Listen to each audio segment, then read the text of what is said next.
Hey, how's it going, guys? Daniel here, aka HashLips, and today I've got a special series for you guys, especially the blind box community that we've been a part of this past 3 weeks. We firstly want to just say thank you so much for each and every one of you who always responds in positive vibes regarding HashLips, asking questions, buying the HashLips, and becoming HashLip NFT owners. And today I actually want to share with you the process of HashLips and what they are, how they created, and what value we can be looking at in the future. Now, obviously, this is my personal opinion, so you guys can take it with a bit of salt and just, add your own just to it. But I'll show you the process, I'll show you the hard work that we've placed into HashLips to make it a success today. And this is just the beginning. So, first of all, thank you so much to the whole community regarding HashLips and just collaborating in the whole venture to take this thing to the moon. So thank you so much. Let's get right into the video. The whole purpose of this is to tell you a bit more about HashLips and tell you a bit more about the process, because we do explain the process, but keep in mind I'm an artist. I started this project. I'm also a software engineer, but I started the project, made a little website which you can see here just to explain it a bit more. But as it progresses, more and more work goes into this to make it a successful, a tradable, collectible, item, like Pokemon cards. Am I allowed to say that on YouTube? I'm not even sure. But anyway, I hope they don't take royalties from this video.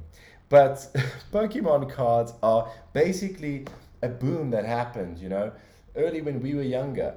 And I remember getting these cards and that we could trade with them and so on. So HashLips is a combination of artworks that people love, and they get to trade with them. Obviously, each HashLip has a rarity to it, which I'll also explain to you guys. I'll go into the depth of a HashLip and also then the pricing that's involved, as you can see here. But firstly, the number one thing that I want to take you through HashLips are the way that it's created, and it's quite unique. And today, for the first time, you'll see the code behind HashLips. You won't see the full code, otherwise it's out there, but you will see how it works. And let's just start off with this video. So basically on the screen, what you can see are 3 generation HashLips. Okay, they each look quite a bit different. So this is a very plain HashLip, cat-like looking HashLip, and this was kind of a Pepe inspired HashLip. But it all comes down to me creating these HashLips first of all in Photoshop, then splitting out the layers to know which items belong to which original HashLip, right? The gen HashLip, not an original HashLip. These are just images that explain how HashLips are created, but do they really show you guys? Not really. So for the first time, I'm going to open my code editor and show you guys the code behind HashLips, what makes it all work, what makes it all so amazing. All right, so basically what I want to illustrate to you guys is a bit of coding, but it's going to be visual, so don't freak out if you don't know anything about code. If you do, be excited, because here we go. Okay, first things first, I want you to focus on this section below here in the terminal. This is just something that we use as coders to input some values that we want to input, right? So I'm going to show you guys the first line that I would enter if I were to make a collection of HashLips. Now remember, the 10,000 HashLips was already not minted, but created. So it's living on the cloud, it's safe, and I am uploading them on each collection on blind boxes. So what you're going to see here will be destroyed anyway, and it won't be counted as a valid HashLip because it has to be in a certain time. There's a lot that goes into this, but I can still use this as my testing framework, right, for other projects coming up other than HashLips. And don't want you guys to see this because maybe you know what's coming in the future, but this will only be in a year or 2 from now. So basically what happens is, if we look at the bottom line here, let me just quickly explain to you guys what's happening in this little line. And before I explain it, sorry, let me just run it and you'll see what it does. It will make magic. So I click run and you see some kind of thing happening at the bottom, but at the end of the day, something did happen. All right, all fun and games to the side. we basically created one HashLip. Now, what is all this, you might ask? For those non-coders out there, this is called JSON. It's kind of a format for us to keep data organized in a file. But I want you guys to look at this. And here we go. So there's our first HashLip created by entering that little line of input. Okay? And how does that work? It's probably mind-boggling you right now, because we've just created something from a little line of code, and there's the HashLip. Now I'm going to explain each and every section of this, okay? And then after today, you will completely understand how it works. You'll be completely excited when HashLips drop, because you know how scarce it is. So first of all, I'm just going to run this command here again below. But I want you to notice the first few characters. These, all these numbers down here, they each have something to do with these HashLips. So the first two characters I input for the generations. So basically what it means, this first 0 over there means that I want to take everything from generation 0, meaning the first HashLip I've ever created. I want to take everything from it up until everything from number 1.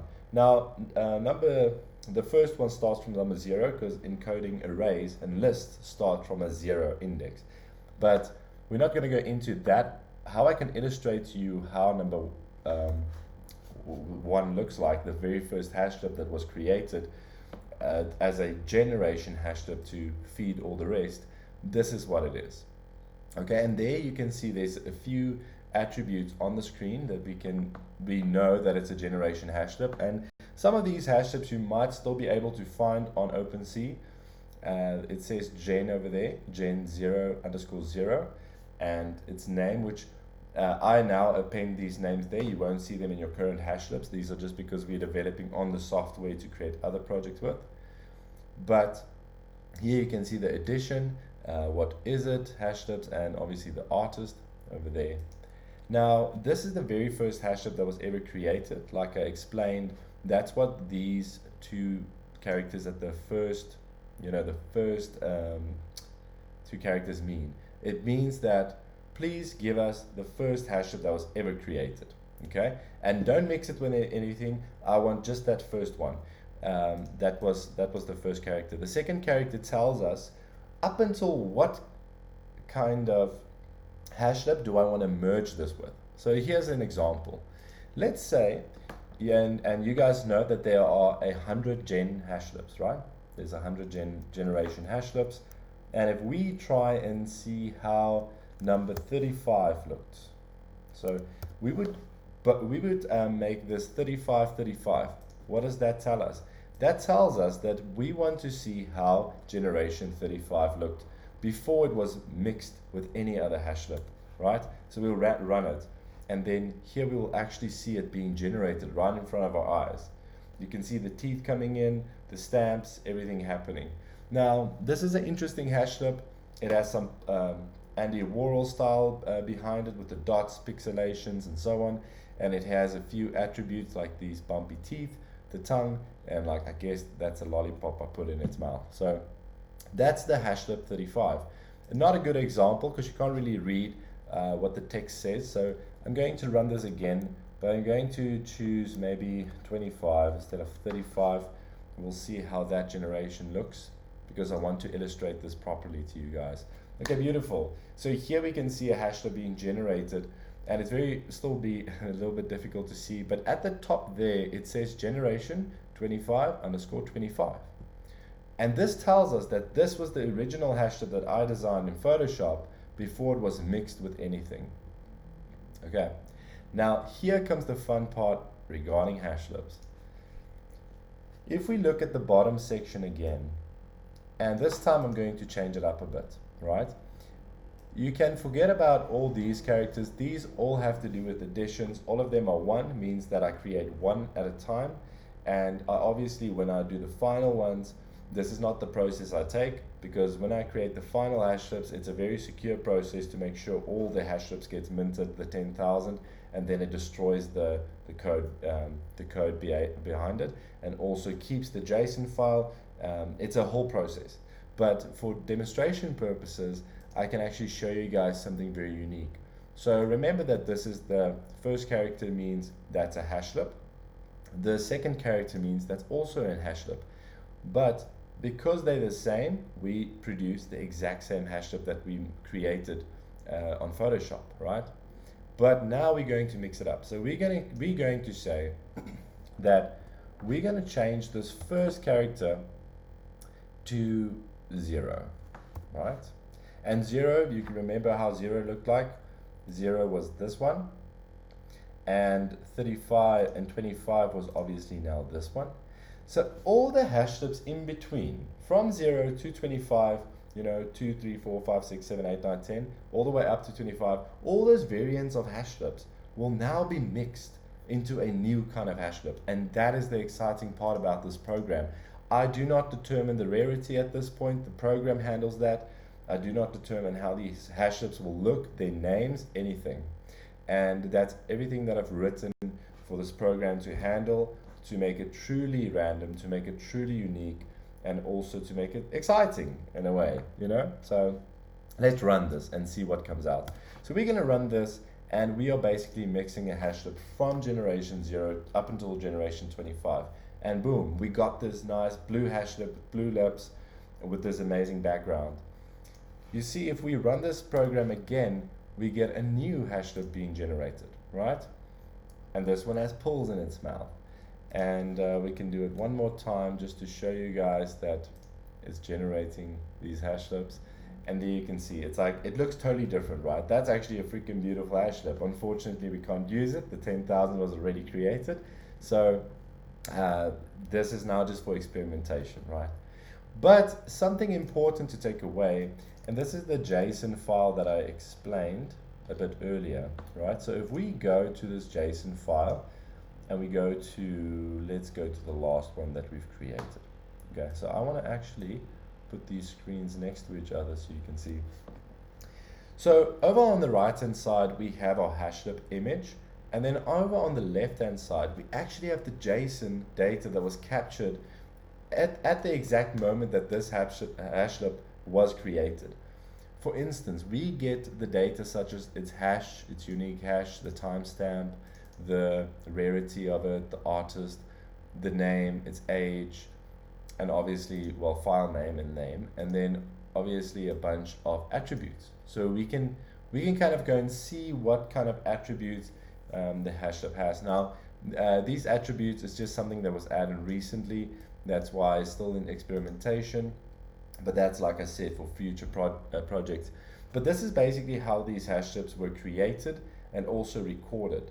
Now, they weren't yet on the blockchain, and that's where my job comes in now, where I upload these to blind boxes in little pockets so you guys can collect them.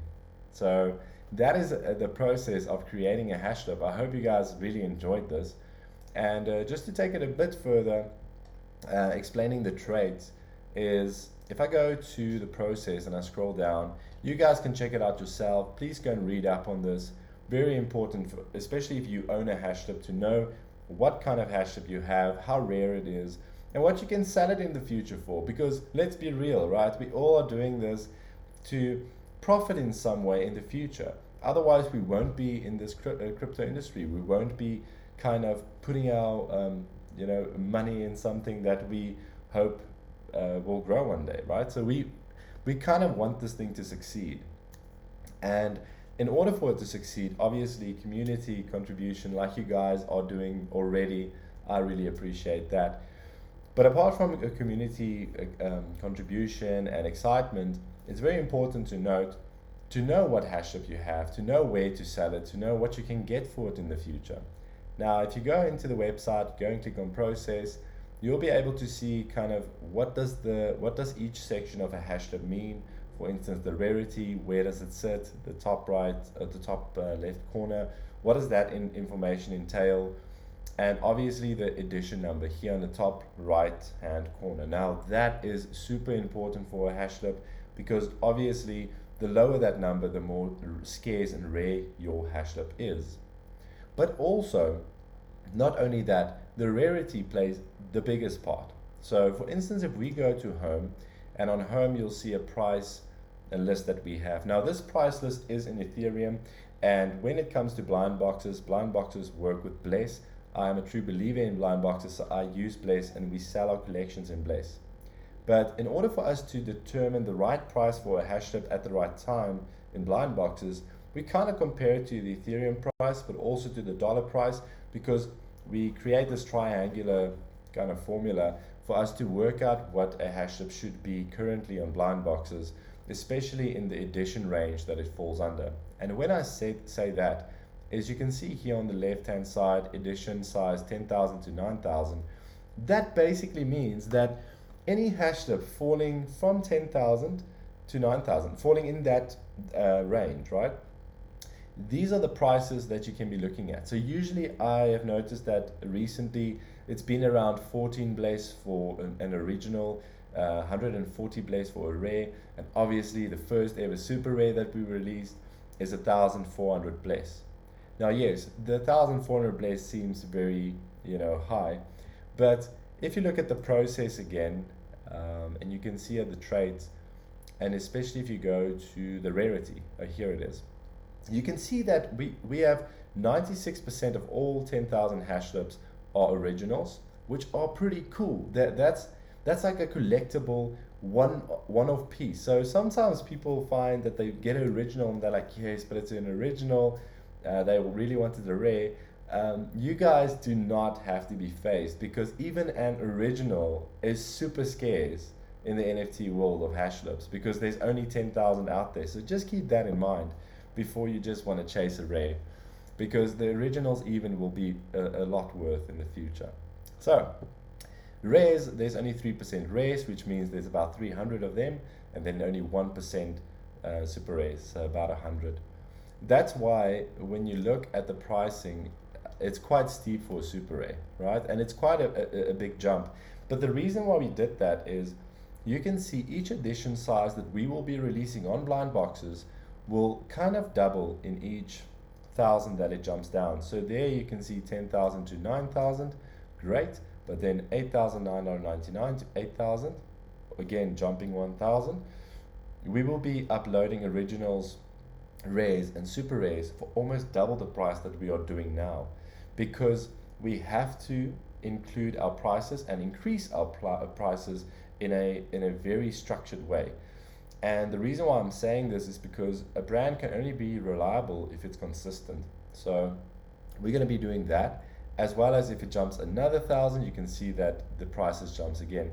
Now, these prices on the right regarding the super rares with Ethereum sounds ridiculous at this point, but if you look at it, big brands out there, I don't want to really name them now, but their NFTs sell for much more than that, right? And why is that? It's because they made a brand, and it's because they have a community following them and willing to trade what that NFT stands for. And that's what we really want to create. And that's why we start off with a low-ish price where it can get increase in time, and it also increases quite steeply at the end. So this is very exciting for us to let you guys know a bit about the pricing on HashLips. And as you then obviously can see, it gets ridiculous at the towards the bottom. But we will be consistent uploading them for these prices. These prices won't be really adjusted. There is going to be a stage where we will be converting this more to the USD and Blaze instead of Ethereum, seeing that we are moving kind of more of the Ethereum chain onto the Binance Smart Chain and also the Polygon network at a later stage. So these prices will be adapted, but they won't be too far off the original prices, right?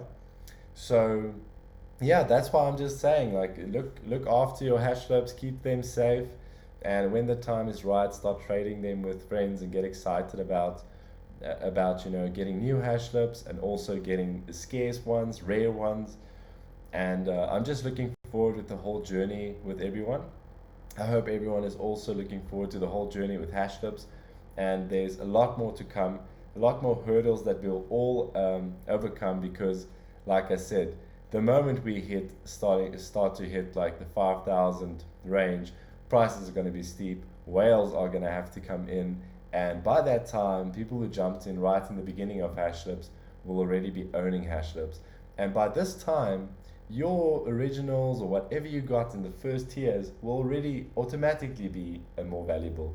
Remember, these price lists that we have set out, like I said, it might change, but these prices that we set out for ourselves are more like a guideline for us to know when we upload, what do we upload our HashLips in that edition at that current time and in that current currency to the community to buy. But whatever the community decides what their HashLips are worth to them and what they are willing to sell it for, that's up to the community to decide. And that's going to be the true thing to see how exciting it gets in the future. HashLips is fairly new. It's only about a month and a half old now, but I'm super excited to introduce this to you guys, and I hope you enjoyed this chat with me. If you did, please like this video. Please come and chat with us on Telegram. It's called @HashLips NFT in the Telegram group. That's where we all talk about HashLips. And thank you so much, community, for sticking with us, and we're looking forward to another lovely journey ahead. All right, cool guys. Have a nice day.